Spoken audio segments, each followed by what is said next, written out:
Von der Leyen वार्ता में होंगी मुख्य अतिथि। विदेश मंत्री डॉक्टर जयशंकर ने की उर्सुला वॉन डेर लेयन से मुलाकात। स्लोवानिया के विदेश मंत्री एंस्लोगर से भी हुई मुलाकात। समुद्र से जुड़े रणनीतिक मामलों पर नई दिल्ली में नौसेना कमांडरों का सम्मेलन शुरू। रक्षा मंत्री राजनाथ सिंह और विदेश मंत्री एस जयशंकर राष्ट्रीय सुरक्षा के मुद्दे, तीनों सेनाओं के बीच समन्वय और तैयारियों पर नौसेना कमांडरों के साथ करेंगे संवाद। रूस और यूक्रेन के बीच चल रहे संघर्ष से उभरे सुरक्षा परिदृश्य और पड़ोसी देशों के साथ संबंधों पर बातचीत संभव। किसान भागीदारी प्राथमिकता हमारी अभियान आज से।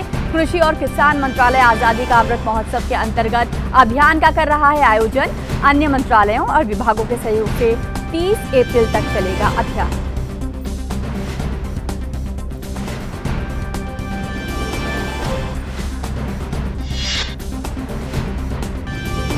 अरब सागर में सीमा पार से चल रही नशे की तस्करी पर हुई है बड़ी कार्रवाई।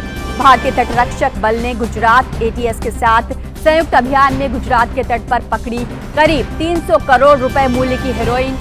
9 पाकिस्तानी नागरिकों को भी किया गया गिरफ्तार। विश्व मलेरिया दिवस आज। भारत ने 2027 तक 0 मामलों को प्राप्त करने और 2030 तक मलेरिया को खत्म करने के लिए बनाई एक राष्ट्रीय नीति। भारत में WHO के प्रतिनिधि डॉक्टर रॉड्रिगो एच ओफ्रिन ने कहा, WHO वैश्विक मलेरिया तकनीकी रणनीति के अनुरूप है ये नीति। नाइजीरिया के रिफाइनरी विस्फोट के संदिग्धों की तलाश जारी। अब तक इस मामले में किसी की नहीं हुई है गिरफ्तारी। मृतकों की संख्या बढ़कर हुई 100।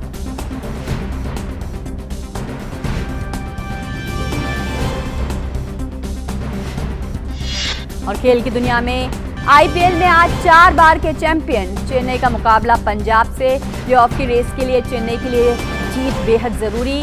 मुंबई इंडियंस की हार का सिलसिला जारी। कल खेले गए मुकाबले में लखनऊ ने 32 रन से हराया मुंबई की इस सीजन में लगातार 8वीं हार।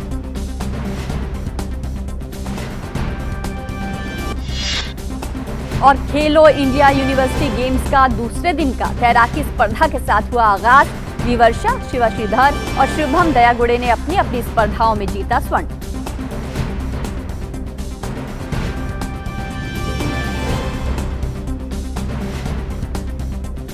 और सबसे पहले बड़ी खबरों पर नजर डालते हैं।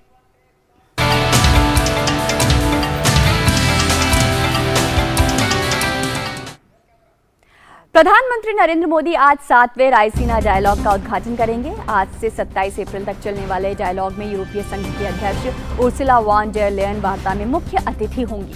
रायसीना डायलॉग 2022 में टेरानोवा, जोशीला, अधीर और जोखिमग्रस्त स्थितियों की थीम पर सभी प्रारूपों में पैनल चर्चा और इस पर बातचीत होगी। इनके अंतर्गत 6 विषयों पर व्यापक चर्चा होगी, जिनमें लोकतंत्र पर पुनर्विचार, बहुपक्षवाद का अंत, वाटर कॉकस, हरित संस्कृति को बढ़ावा देना शामिल है। 3 दिन तक चलने वाले रायसीना डायलॉग में लगभग 100 सत्र होंगे। इनमें 90 से अधिक देशों और बहुपक्षीय संगठनों के 210 से अधिक वक्ता अपने विचार रखेंगे। इस आयोजन में अलग अलग देशों के कई पूर्व प्रधानमंत्री और अन्य गणमान्य व्यक्ति भी सम्मिलित होंगे। 2016 से शुरू हुआ रायसीना डायलॉग एक बहुआयामी सम्मेलन है जो वैश्विक समुदाय के सामने सबसे चुनौतीपूर्ण मुद्दों को संबोधित करने के लिए प्रतिबद्ध है। सम्मेलन की मेजबानी ऑब्जर्वर रिसर्च फाउंडेशन विदेश मंत्रालय के सहयोग से करता है।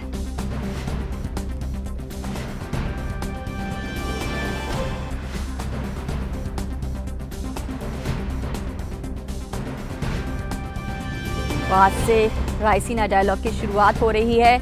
और रायसीना डायलॉग क्यों अहम है, इसकी वर्तमान परिप्रेक्ष्य में क्या महत्ता है, ये समझने की कोशिश हम करेंगे आज से जिसका आगाज हो रहा है। अगर रायसीना डायलॉग की बात करें, क्या है रायसीना डायलॉग? तो भू राजनीतिक एवं भू आर्थिक मुद्दों पर चर्चा का वार्षिक मंच है। भू राजनीतिक और भू आर्थिक मुद्दों पर चर्चा होती है। कौन करता है ये? विदेश मंत्रालय और ऑब्जर्वर रिसर्च फाउंडेशन द्वारा संयुक्त रूप से इसका आयोजन होता है, जिसमें बहुआयामी और बहुपक्षीय जो ये मंच है जहां वार्ता का जो अवसर प्रदान करता है। विभिन्न देशों के विदेश, रक्षा और वित्त मंत्री होते हैं शामिल। कौन कौन इसमें शामिल होता है? तो विभिन्न देशों के विदेश मंत्री, रक्षा मंत्री इसमें शामिल होते हैं। ये एक बहुहितधारक बहुपक्षीय बैठक है जिसमें बहुत सारे पक्षों को सम्मिलित किया जाता है, उनसे विचार विमर्श किया जाता है, जिसमें नीति निर्माताओं और निर्णयकर्ताओं, विभिन्न राष्ट्रों के हितधारकों, राजनेताओं, पत्रकारों, उच्चाधिकारियों, उद्योग और व्यापार जगत के प्रतिनिधि होते हैं इसमें शामिल। यानी एक बहुआयामी और बहुपक्षीय मंच है जिस पर विश्व से जुड़े हुए कई मुद्दों पर चर्चा की जाती है। और ये जान लेना भी ज़रूरी है कि कब से इसकी शुरुआत हुई। 2016 से इसकी शुरुआत हुई थी, जब वैश्विक मंच पर आर्थिक और भू राजनीतिक मुद्दों से जुड़े विषयों को एक व्यापक मंच मिला था वैश्विक स्तर पर। और 2019 की अगर बात करें तो the world reorder new geometrics इसकी थीम थी। हर बार इसकी एक थीम रखी जाती है जिसका मकसद वैश्विक स्तर पर उठ रहे विषयों को मंच देना होता है। 2020 में था नेविगेटिंग द अल्फा सेंचुरी, ये 2020 की थीम थी। अगर आगे बढ़े तो 2021 की अगर थीम की बात करें तो viral world, out of break, outliers, out of control, ये पिछले बार की जो रायसीना डायलॉग थी उसकी थीम थी। और इस बार है टेरा नोवा, जोशीला, अधीर और जोखिमग्रस्त स्थितियां, ये इस बार रायसीना डायलॉग की जो है थीम है। इस विषय पर चर्चा होगी, विमर्श होगा। और इससे भारत को क्या लाभ होता है? सरकार को, भारतीय सरकार को अंतर्राष्ट्रीय संबंधों के विभिन्न स्थितियों और मुद्दों पर अपनी स्थिति स्पष्ट करने हेतु एक मंच मिलता है, अपनी बात रखने का एक अवसर मिलता है, एक मौका मिलता है। रायसीना डायलॉग से सरकार की कूटनीतिक क्षमताओं में वृद्धि हुई है। रायसीना डायलॉग से विश्व के सामने हमसे जुड़े और विश्व से जुड़े मुद्दों पर भारत क्या सोचता है, क्या राय रखता है, इसके बारे में भारत को अपनी बात रखने का मौका मिलता है। तो कई मायनों में अहम है रायसीना डायलॉग। और हमारे साथ हमारे संवाददाता विशाल वेरिस्तो जुड़ गए हैं इस पर और अधिक चर्चा के लिए। विशाल, इस बार की जो थीम है टेरा, जिसमें जोखिम भी बात की गई है, एक बदलते विश्व की बात की गई है, और क्या क्या विषय रहेंगे जिसमें विमर्श किया जाएगा, विचार किया जाएगा? देखिए रजनी, सबसे पहले हमें ये समझना होगा कि अभी दुनिया के सामने दो चैलेंजेस हैं और दोनों ही चैलेंजेस को इस समिट के अंदर बखूबी कवर किया गया है। वो है चेंजिंग जियोपॉलिटिकल सीन और चेंजिंग वर्ल्ड इकोनॉमी। तो दोनों ही परिदृश्य बदल रहे हैं। एक परिदृश्य बदला है, जब हम इकोनॉमी की बात करते हैं कोविड की वजह से, अब बायलैटरलिज्म का ज़माना नहीं रहा है। जो 6 पिलर्स हैं थीम के, उसमें से एक मुद्दा होगा, एक पिलर होगा। थीम है इम्पैशन्ड, इम्पेशेंट और इम्पेरिल्ड, ये थीम है टेरा नोवा की। और इसमें जो 6 पिलर्स हैं वो ये सारे मुद्दे कवर करते हैं। रिविजिटिंग डेमोक्रेसी, और उसके अंदर ट्रेड आता है, आपकी इकोनॉमी आती है, उसके अलावा एंड ऑफ मल्टीलैटरलिज्म। जो कोविड आया उसने ये बात बता दिया कि अब वर्ल्ड लेवल पे परिस्थितियाँ तेज़ी से बदल रही हैं। अब हमें FTAs पर ज़्यादा ध्यान देना होगा। अब हाल ही में बोरिस जॉनसन ने भारत की यात्रा की और वो काफ़ी पॉजिटिव रहा दोनों ही देशों के लिए। और FTA हम उम्मीद कर रहे हैं कि साल के अंत तक भारत UK के साथ FTA साइन कर देगा। और ऐसे और देश भी हैं जिनके साथ भारत ने कुछ दिनों पहले UAE के साथ भी FTA साइन किया था। तो ये सारी चीज़ें हैं जिन पर हमें ध्यान देना होगा। और एक इम्पॉर्टेंट पिलर जो है वो है वाटर कॉकसेस। प्रशांत महासागर के अंदर तेज़ी से जो चुनौतियाँ पेश आ रही है भारत के सामने और किस तरह से स्थितियाँ बदल रही हैं, उस पर भी चर्चा की जाएगी। और ग्रीन ट्रांजिशन एक और इम्पॉर्टेंट फैक्टर है। तो तमाम वो चीज़ें हैं जो इन 3 दिनों के अंदर उस पर डिस्कशन होगा। और 90 से ज़्यादा देशों के करीब 200 से ज़्यादा वक्ता हैं और 100 से ज़्यादा सेशंस होंगे।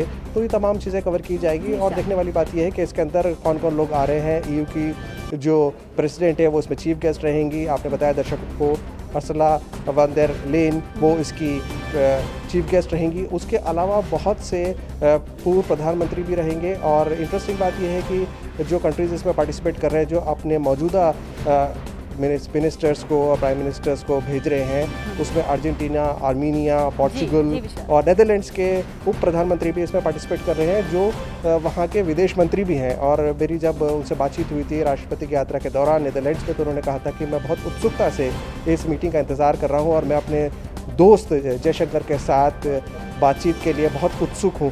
तो ये तमाम चीज़ें बताती किस तरह से भारत बदलते परिदृश्य के अंदर एक वर्ल्ड लीडर के तौर पे उभर रहा है। पहले भारत को फाइट आउट करना पड़ता था हमारा जो सब कॉन्टिनेंट है उसमें अपनी स्पेस बनाने के लिए, क्योंकि चाइना सुपर पावर था और भारत जो था तब इतना बड़ा इकोनॉमिक पावर नहीं बना था। जी विशाल, निश्चित तौर पर तो टेरा नोवा जो अपने आप में एक शब्द है, बड़ा दिलचस्प है। नया विश्व, उसमें अवसर, उसके जोखिम, इस पर आज से ये संवाद शुरू होगा। बहुत बहुत शुक्रिया विशाल आपका हमसे जुड़ने के लिए और जानकारी। प्रधानमंत्री नरेंद्र मोदी ने यूरोपीय आयोग की अध्यक्ष उर्सुला वॉन डेर लेयन से मुलाकात की। विदेश मंत्रालय के प्रवक्ता के मुताबिक दोनों नेताओं ने भारत यूरोपीय संघ सामरिक साझेदारी में प्रगति की समीक्षा की और व्यापार, जलवायु, डिजिटल प्रौद्योगिकी और व्यक्ति से व्यक्ति के संबंधों के क्षेत्र में सहयोग को गहरा करने पर सहमति व्यक्त की है।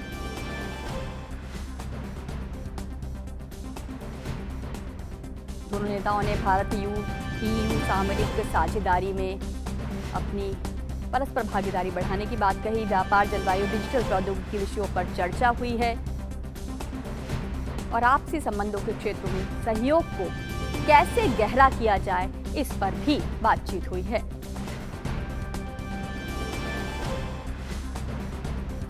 और भारत दौरे पर आई यूरोपीय आयोग की अध्यक्ष उर्सुला वॉन डेर लेयन ने आज प्रधानमंत्री नरेंद्र मोदी से मुलाकात की। विदेश मंत्रालय ने प्रधानमंत्री नरेंद्र मोदी और यूरोपीय आयोग की अध्यक्ष उर्सुला वॉन डेर लेयन की मुलाकात की तस्वीरों को ट्विटर पर साझा किया है। विदेश मंत्रालय ने ट्वीट किया कि नई दिल्ली में आज प्रधानमंत्री नरेंद्र मोदी और यूरोपीय आयोग के अध्यक्ष के बीच मुलाकात हुई। उन्होंने जीवंत भारत यूरोपीय संघ रणनीतिक साझेदारी में प्रगति की समीक्षा की और व्यापार, जलवायु, डिजिटल प्रौद्योगिकी और लोगों से लोगों के संबंधों के क्षेत्रों में सहयोग को बेहतर बनाने पर सहमति जताई।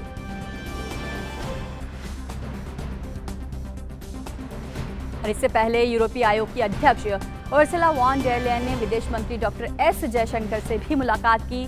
दोनों नेताओं ने भारत यूरोपीय संघ के बीच साझेदारी को आगे ले जाने पर चर्चा की। साथ ही दोनों नेताओं ने यूक्रेन संघर्ष के आर्थिक और राजनीतिक प्रभावों पर विचारों का आदान प्रदान किया। विदेश मंत्री एस जयशंकर ने उर्सुला वॉन डेर लेयन से मुलाकात पर खुशी जताई है। उन्होंने ट्वीट किया कि यूरोपीय आयोग की अध्यक्ष उर्सुला वॉन डेर लेयन से भेंट कर प्रसन्नता हुई।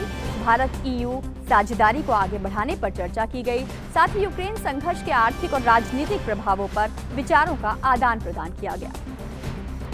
भारत दौरे पर नई दिल्ली पहुंची यूरोपीय आयोग की अध्यक्ष उर्सुला वॉन डेर लेयन ने अपने दौरे को लेकर एक ट्वीट किया और लिखा कि इस दशक में भारत के साथ साझेदारी को मजबूत करना एक प्रमुख प्राथमिकता है। हम व्यापार, प्रौद्योगिकी और सुरक्षा में सहयोग बढ़ाएंगे और इसीलिए मुझे खुशी है कि नरेंद्र मोदी और मैं एक व्यापार और प्रौद्योगिकी परिषद की स्थापना करेंगे।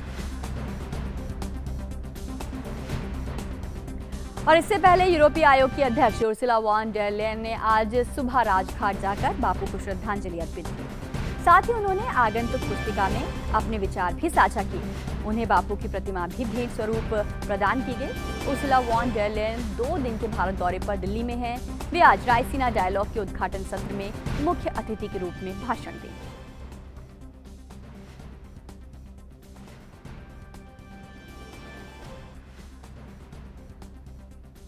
विदेश मंत्री डॉक्टर एस जयशंकर ने आज स्लोवेनिया के विदेश मामलों की मंत्री एन्स लोगर से मुलाकात की। दोनों नेताओं ने यूक्रेन और यूरोपीय संघ के बारे में चर्चा की।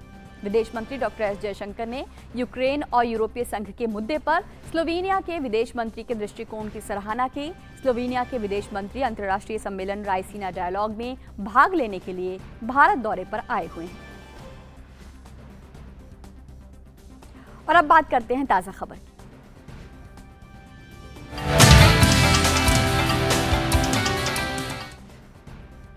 साल 2022 का पहला नौसेना कमांडर सम्मेलन आज से नई दिल्ली में शुरू हो गया है। सम्मेलन के दौरान नौसेना के कमांडर समुद्र से जुड़े रणनीतिक मामलों पर चर्चा करेंगे और सरकार के वरिष्ठ पदाधिकारियों से उनकी बातचीत होगी।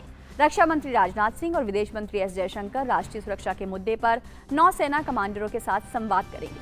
थल सेना और वायुसेना के प्रमुख भी तीनों सेनाओं के बीच समन्वय बनाने के लिए नौसेना कमांडरों के साथ मुलाकात करेंगे। इस सम्मेलन में तीनों सेनाओं के बीच समन्वय और तैयारियों पर भी चर्चा होगी। नौसेना प्रमुख अन्य नौसैन्य अधिकारियों के साथ पिछले 6 महीनों के दौरान हुए प्रमुख अभियानों, साजो सामान, मानव संसाधन विकास, प्रशिक्षण और प्रशासनिक कार्यों की समीक्षा करेंगे। सम्मेलन में भविष्य के महत्वपूर्ण अभियानों और पहलों पर भी विचार विमर्श होगा। इस सम्मेलन में रूस और यूक्रेन के बीच चल रहे संघर्ष से उभरे सुरक्षा परिदृश्य और पड़ोसी देशों के साथ संबंधों पर भी चर्चा होगी।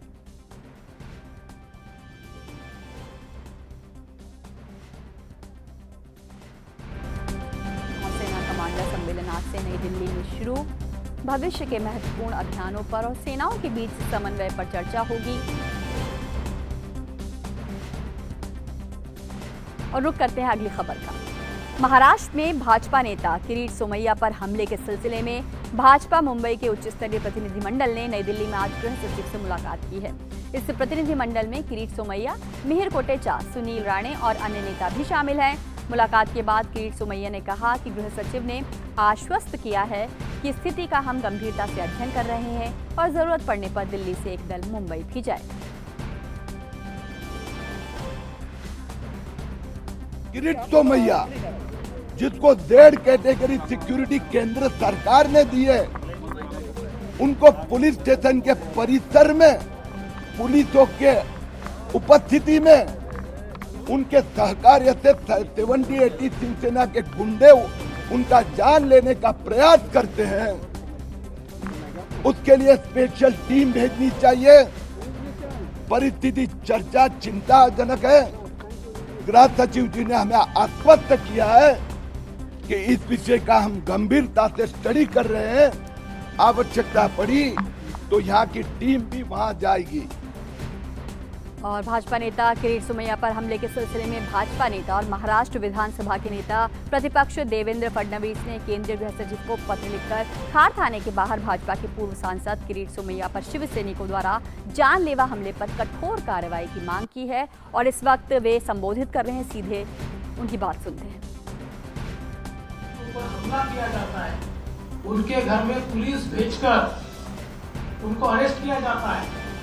और इसमें आश्चर्य की बात यह है कि राजद्रोह का, देशद्रोह का, सिडिशन का आरोप उनके ऊपर लगाया जाता है।